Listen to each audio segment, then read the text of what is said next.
तो बच्चों इस वीडियो में डिस्कस करेंगे प्रश्नावली 1.1 के सॉल्यूशन को हिंदी मीडियम में। ध्यान से देख लो। क्वेश्चन 1 है, चित्र 1.3 में रियान का कमरा दिखाया गया है। इसके कोनों को बिंदुओं O, A, B, C द्वारा चिन्हित किया गया है। देखो O, A, B, C ये बिंदु हैं जिसके द्वारा चिन्हित किया गया है। चित्र में एक्स अक्ष और वाई अक्ष को चिन्हित किया गया है। ये आपका वाई अक्ष है और ये है एक्स अक्ष। बिंदु ओ मूल बिंदु है। मूल बिंदु का मतलब जिसकी वैल्यू 0, 0 है। यहाँ पर देखो ओरिजिन पॉइंट 0, 0 है। ठीक है, ओ बिंदु। तो ये रियान का कमरा है। ठीक है, ओ, ए, बी, सी। तो सबसे पहले आप बेसिक चीज़ें समझ लो ताकि चैप्टर अच्छे समझ में आ जाए। अब ध्यान से देखो। सबसे पहले मान लो ये लाइन और ये लाइन एक दूसरे को प्रतिच्छेद कर रही है, कट कर रही है। ठीक है, तो समझो ध्यान से। इसको बोलते हैं एक्स अक्ष। ठीक है, ये एक्स होता है। इसको बोलते हैं वाई अक्ष। ठीक है, ये ध्यान रखना। जहाँ पर दोनों एक दूसरे को कट कर रहे हैं इसे बोलते हैं मूल बिंदु। क्या बोलते हैं? मूल बिंदु। ठीक है, ओरिजिन पॉइंट। इसकी वैल्यू होती है 0,0। ध्यान रखना। ठीक है, इसकी वैल्यू। इसके बाद में अगर मान लो आपको नंबर शो करना है तो मूल बिंदु से इस साइड प्लस का नंबर होता है, +1, +2, +3, +4, +5। इसी प्रकार इस साइड माइनस में होगा, -1, -2, -3, -4। इसी प्रकार से मूल बिंदु से ऊपर की तरफ y पर प्लस का होता है, +1, +2, +3, +4। नीचे माइनस का, -1, -2, -3, -4। इसी प्रकार से। तो इसके बाद में आपको समझना है एक्सिस यानी अक्ष होते हैं दो, एक एक्स अक्ष, दूसरा वाई अक्ष। उसके बाद चतुर्थांश की बात होती है। किसकी? चतुर्थांश की। तो चतुर्थांश आपके होते हैं 4। ये होता है पहला, ये होता है दूसरा, ये होता है तीसरा, ये होता है चौथा। अब ध्यान रखने वाली बात है निशान। तो पहले में देखो एक्स पर भी प्लस का नंबर, वाई पर भी प्लस का नंबर, इसलिए प्लस प्लस होता है। ठीक है, सिंबल। दूसरे में देखो पहले एक्स का लिखते हैं, एक्स पर माइनस है तो माइनस, वाई पर प्लस है तो प्लस, तो माइनस प्लस होता है। तीसरे में देखो एक्स का पहले लिखते हैं, एक्स पर माइनस है, वाई पर भी माइनस का है तो माइनस माइनस इसका सिंबल है। फोर्थ में पहले एक्स का लिखते हैं हमेशा, प्लस का है, और वाई पर माइनस का है तो माइनस, प्लस माइनस हो गया फोर्थ का। तो ध्यान रखना, कोई क्वेश्चन करे पहले चतुर्थांश में कौन सा सिंबल होता है तो प्लस प्लस, दूसरे में माइनस प्लस, तीसरे में माइनस माइनस, चौथे में प्लस माइनस। चतुर्थांश होते हैं 4, 1, 2, 3, 4 और अक्ष होते हैं 2, एक्स और वाई। ये ध्यान में रखना। पहला क्वेश्चन आपका फर्स्ट चतुर्थांश पर आधारित है जिसमें एक्स पर भी प्लस के नंबर हैं, वाई पर भी प्लस के नंबर हैं।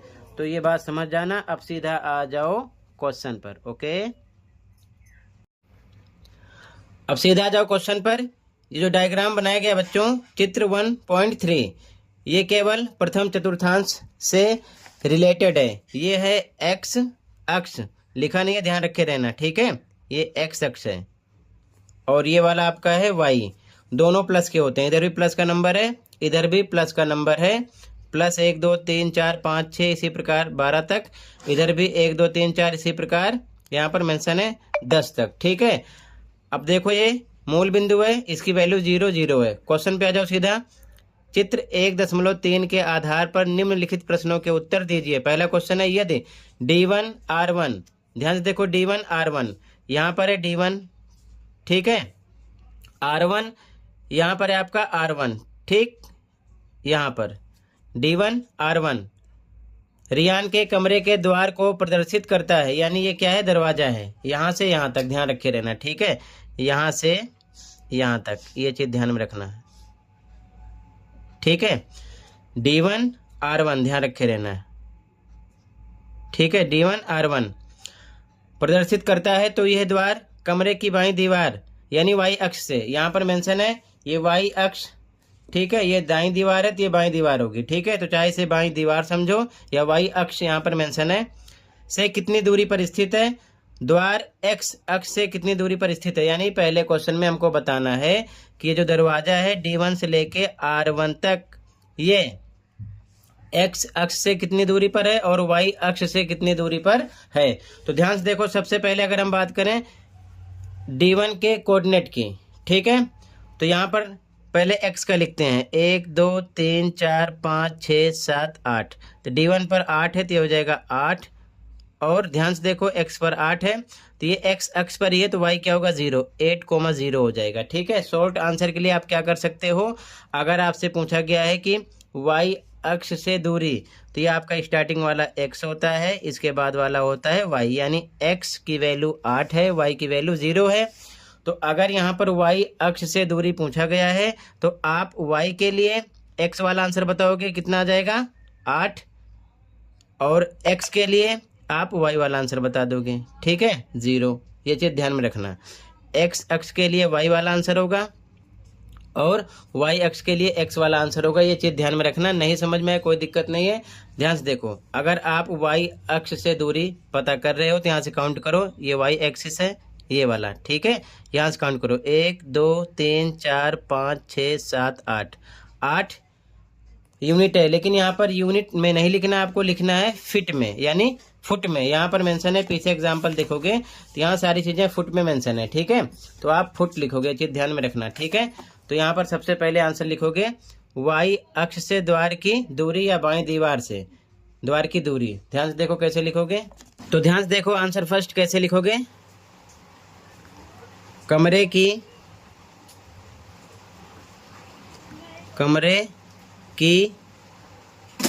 बाईं दीवार से द्वार की दूरी। बाएं दीवार की जगह आप वाई अक्ष भी लिख सकते हो।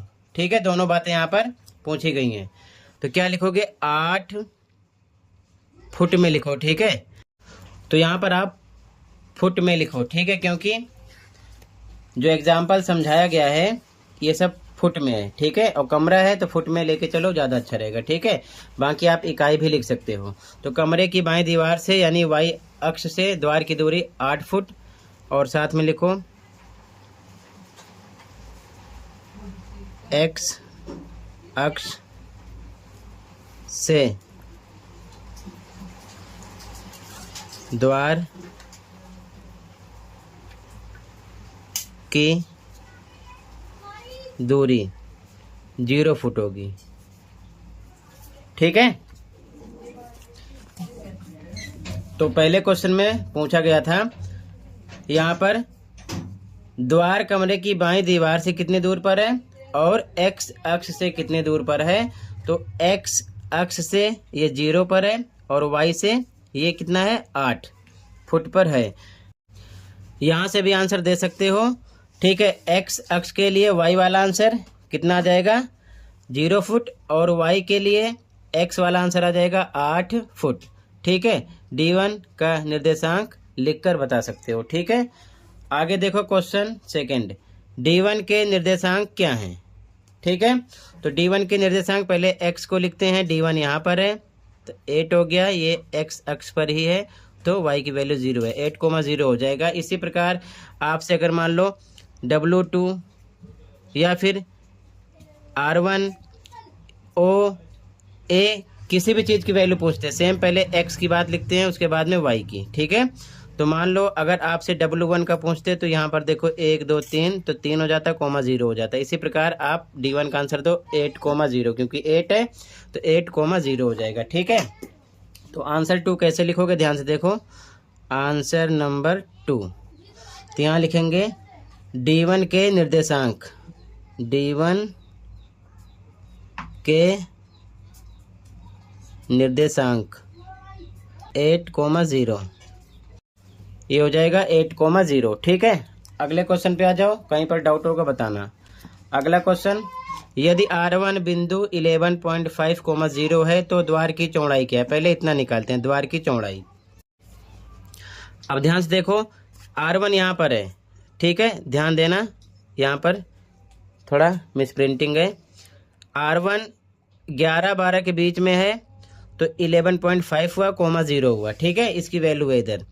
और D1 8, 0 हुआ। यहाँ पर मैं बताना दरवाजे की चौड़ाई, दरवाजा कहाँ से कहाँ तक है? D1 से लेकर R1 तक है इसकी चौड़ाई। इतनी दूर में दरवाज़ा लगा है तो आपको करना क्या है? ईजिली यहाँ से भी काउंट कर सकते हो। 8 से 9 कितना हुआ? 1 फुट। 9 से 10 2 फुट। 10 से 11 3 फुट। और ये 3.5 हो गया, ठीक है, आंसर आ गया। या फिर आप क्या कर सकते हो? 11.5 में से, यानी ये x पर है ना, तो ये इसका x हुआ, ये y हुआ, ये x है, y, x को माइनस करो। 11.5 में से 8 माइनस कर देना, ठीक है, आ जाएगा 3.5। तो ध्यान से देखो, आंसर थर्ड का सबसे पहला पार्ट, यदि R1 बिंदु 11.50 है तो द्वार की चौड़ाई क्या है? इसका आंसर देखो पहले, तो यहाँ लिखेंगे द्वार की चौड़ाई, द्वार की चौड़ाई।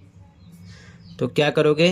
11.5 में से 8 माइनस कर दो, कितना मिलेगा? 3.5, साथ में लिख दो फुट, ठीक है। अब इसके बाद में आगे इसमें क्वेश्चन है, क्या आपको लगता है कि कमरे के द्वार के लिए यह चौड़ाई उपयुक्त है? तो इसका आंसर दोगे 3.5 फुट काफ़ी होता है, ठीक है, 3.5 फुट काफ़ी होता है। तो यहाँ लिखोगे हाँ,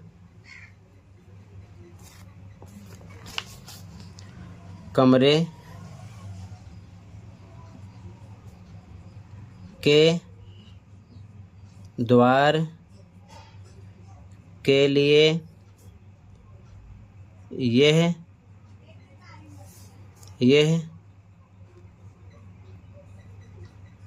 चौड़ाई उपयुक्त है, उपयुक्त है, ठीक है, ये हो गया। अब इसके बाद में आगे कह रहा है इसी में, यदि कोई व्यक्ति पहिएदार कुर्सी यानी व्हील चेयर पर बैठकर कमरे में प्रवेश करना चाहता है तो क्या वह सरलता पूर्वक ऐसा कर पाएगा? तो सबसे पहले आपको पता होना चाहिए व्हील चेयर की चौड़ाई होती कितनी है, ठीक है। तो यहाँ लिखोगे सामान्य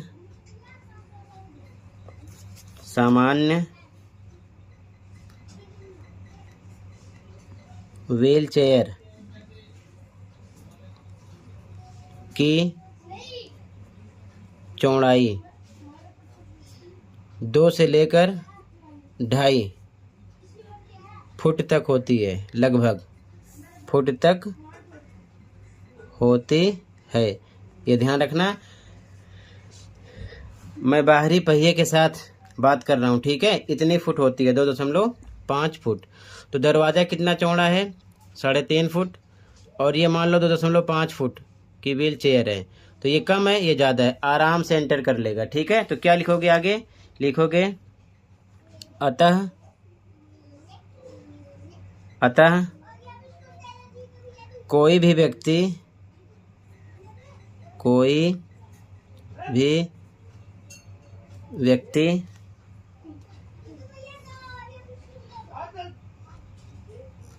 व्हील चेयर पर बैठकर कमरे में सरलता पूर्वक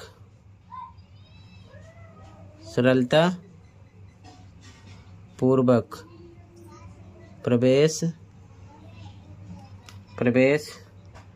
कर सकता है, ठीक है। ये इसका आंसर हो गया, समझ गए। दरवाजे की चौड़ाई इतनी है, व्हील चेयर की चौड़ाई इतनी होती है, तो ये कम है, ये ज़्यादा है, तो व्हील चेयर पर बैठा व्यक्ति भी कमरे के अंदर आसानी से प्रवेश कर सकता है। आंसर थर्ड हो गया। अगले क्वेश्चन पे आ जाओ, कहीं पर कोई डाउट होगा बताना। क्वेश्चन कह रहा है कि यदि B1 0, 1.5 है, B2 0, 4, स्नान गृह के द्वार की सीमा के अंतिम बिंदुओं को प्रदर्शित करते हैं। तो ध्यान से देखो, स्नान गृह यहाँ पर B1 है, ये देखो ये B1 है, दिख ना रहा हो तो, और ये है B2, ठीक है। तो आगे कह रहे हैं, तो क्या स्नानागृह या स्नान गृह का द्वार कमरे के द्वार की तुलना में संकीर्ण है या अधिक चौड़ा है, यानी कम है कि ज़्यादा है। तो कमरे का जो द्वार है वो तो आप निकाल चुके हो, कितना आया है 3.5 फुट इसकी चौड़ाई। तो अगर हम स्नान गृह यानी बाथरूम की चौड़ाई निकाल लें तो पता चल जाएगा कम ज़्यादा देखकर, ठीक है। तो यहाँ से यहाँ तक की डिस्टेंस निकालने के लिए इतनी दूर में ये है, देखो ध्यान से, यहाँ से यहाँ तक है, ठीक है, ये इतना B1 से B2 तक, ठीक है, इतने में है ये। तो सीधा सा हिसाब है, यहाँ से ओरिजिन पॉइंट 0 से लेके B2 कितना है, देखो 1 2 3 4 है, 4 है ना, ध्यान रखना, दिख ना रहा हो तो 4 है ये। और B1 कितना है, 1 2 के बीच में है तो 1.5 है, 1.5 है। तो 4 में से 1.5 घटा दो, इतनी चौड़ाई का पता चल जाएगा। अब ध्यान से देखो, अगर आप स्नान गृह के दरवाजे की चौड़ाई निकालना चाहते हो तो पहला तरीका ये है कि ओरिजिन पॉइंट 0 है, यहाँ से देखो B2 तक 4 है और B1 तक 1.5 है, 4 में से 1.5 घटा दो, आ जाएगा 2.5। दूसरा तरीका ये है कि देखो B2 यहाँ पर 4 है, 4 से 3 1 फुट हुआ, 3 से 2 फुट हुआ, यानी 2 से 3 1, 3 से 4 2, ये 2 फुट हो गया, और ये आधा है 1.5 से स्टार्ट है, तो 2.5 वैसे भी आ गया, ठीक है। या आप 4 में से 1.5 घटा देना, ठीक है। तो यहाँ लिखेंगे हम आंसर 4। ध्यान से देखो, सबसे पहले लिखेंगे स्नान गृह द्वार